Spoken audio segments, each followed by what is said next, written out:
The market is in extreme fear right now with the huge pullback in restaurant stocks, and Chipotle has been getting absolutely crushed. But in today's video, I'm going to give you reasons for why you should be paying attention and where I'll be buying. So let's go. I pay close attention to market sentiment, and because we're in the extreme fear region right now, that means that there are very high expectations for companies coming out and reporting earnings. Any slight deviation in future guidance that gets revised lower could spell big trouble for the stock. So that's exactly what happened with Chipotle, and it's exactly why I'm paying attention. If you look on the right-hand side of the screen there, on the weekly chart, they were down 23% in a week, which is one of their worst single-week sell-offs of all time. And just to give everybody context, we can pull up their earnings release that came out a couple of days ago.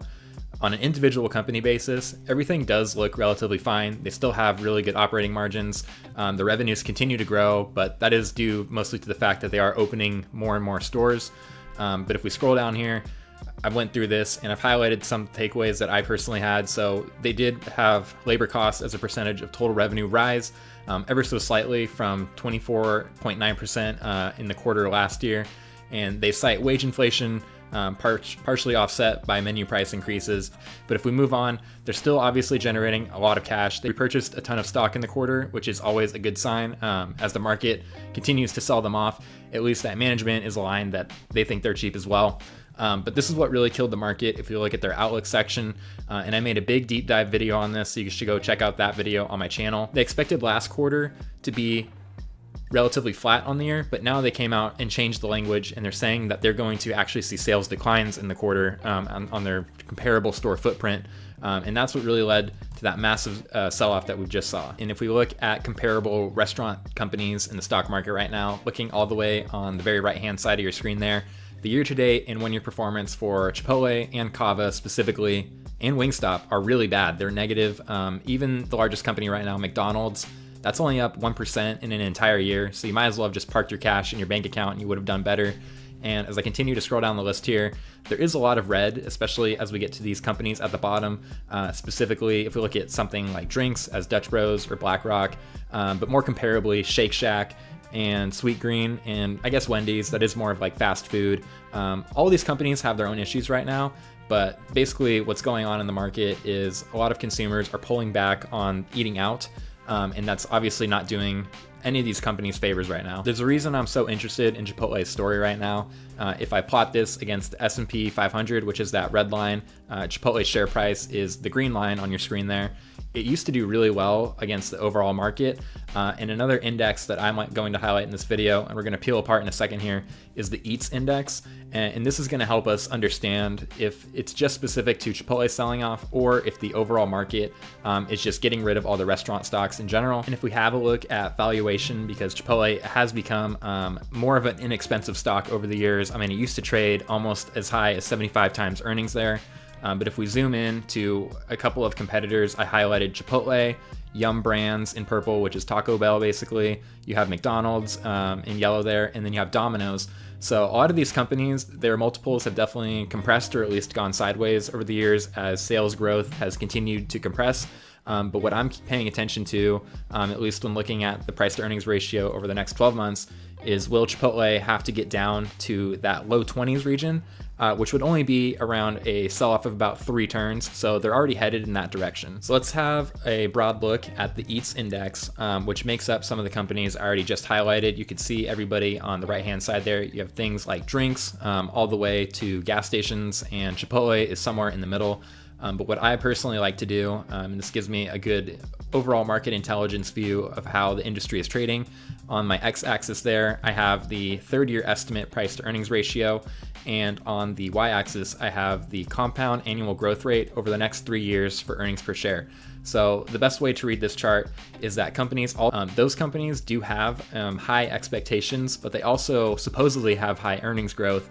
But as you can see, for a company like Dutch Bros, they're not necessarily doing too well right now because they used to trade almost over 100 times. But if we move closer to the left-hand side of the screen, you can see where Chipotle lies. It's around somewhere in the middle. We do have that market average line there, and they're trading at 21 times third-year estimate. And this is where expectations come into play and something that we need to monitor before we start putting on a position, because they're only expected to grow their earnings at around 10% each year over the next 3 years. And that's also in line with a company like Taco Bell, which is Yum Brands, as we discussed, and Domino's Pizza, which sits right in that same valuation range. Really what you want to see happen is Chipotle make its way up and to the left. So you want it to have higher earnings growth, and you want it to trade at a lower multiple. That would be the best case scenario for them. Now we can take a look at a line by line comparison of their income statement all the way out over the next 5 years here. And this is another reason why I like Chipotle so much, which I highlighted in my last video that I made. They just have really good growth rates expected for them out to the end of the decade. And I think one takeaway that I like to point out is I don't see a red value on this chart. So that means every single year, at least at the current point in time, they're expected to grow basically everything. And that's due to a combination of opening more locations, becoming more efficient in their operating expenses, which is why they're so focused on personnel costs right now. And they're also coming out with a bunch of new menu items if anybody's been into a restaurant recently and tried those out. But I think we can take it a step further and actually look at a time series of those expectations. And we can start with revenue here. If we look at the blue line on my chart, that is the next 12-month top line revenue estimate that's continued to trend up over time. As we know, Chipotle used to be a growth story and still is as they're opening more stores. But if we zoom in here, this is really why price needs to match fundamentals, because they did have their expectations for the next 1, 2, 3, and 4 years, all the way out to 2029. Those were lowered, as you can see on the right-hand side of your chart there. There was a step down in the expectation for sales. And the story would be similar if I pull up the earnings per share. It's the same thing. So that's why the stock has sold off. So that leads everything back to the chart. And that's the whole point of this channel, is figuring out mispriced opportunities and how to play them. And I just want to really quickly just zoom out on a chart of Chipotle, looking at the monthly time frame, and just to give a high-level overview of what this thing can even do. And as I hope everybody's familiar with, this chart has only gone up over time, which is really nice to see.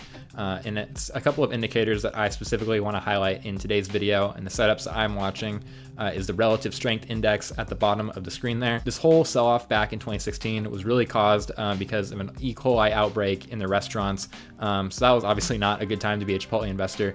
But really what I want to highlight, if we look at the bottom of the screen there, the RSI did trade almost to the 30 level on the monthly chart, which is really remarkable.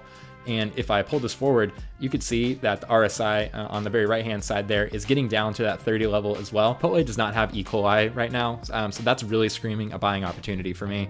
And another indicator that I like to look at, which is the one at the bottom of the screen I just pulled up, that is the percent drawdown from the all-time high, which right now, if we measure peak to trough there, Chipotle is 56.66% below the prior all-time high.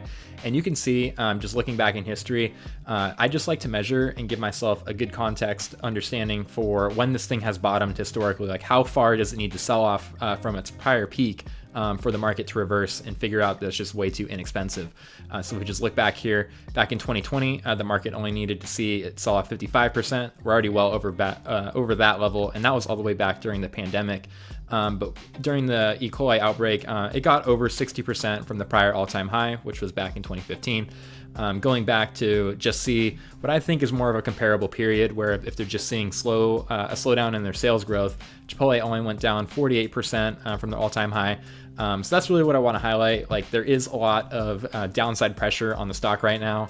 It has been very far extended from the prior all-time high. And I'm not saying to go all in yet, but interesting to point out that we are almost at the same level as where we were back when Chipotle had E. coli and during the pandemic. Another key level, if we stick with the monthly chart, and if I just go back to the price here, there's a trend line that goes all the way back from the great financial crisis, back to when they had an E. coli outbreak, back to when the pandemic happened. And if we extend that all the way to today, we are almost exactly at that same level, guys. And that lines up exactly with what I just highlighted, being a drawdown from the all-time high, and the fact that the RSI is getting almost to the below 30 level on the monthly time frame. And zooming in again to the weekly time frame, there's that same trend line, which I have in red at the bottom of the chart, and we can see it's even more remarkable on the weekly chart, where the RSI did get below that 30 level, which you can see on the right hand side. That's exactly where we're starting to trend to right now. I think sellers might be running out of steam here. I don't exactly know, because there is a possibility that Chipotle just has to close a lot more restaurants, or there's just a big slowdown in sales. Each time has been unique, guys. Like every time the price sells off, you don't just want to put all your money into a company just because a technical indicator is flashing buy.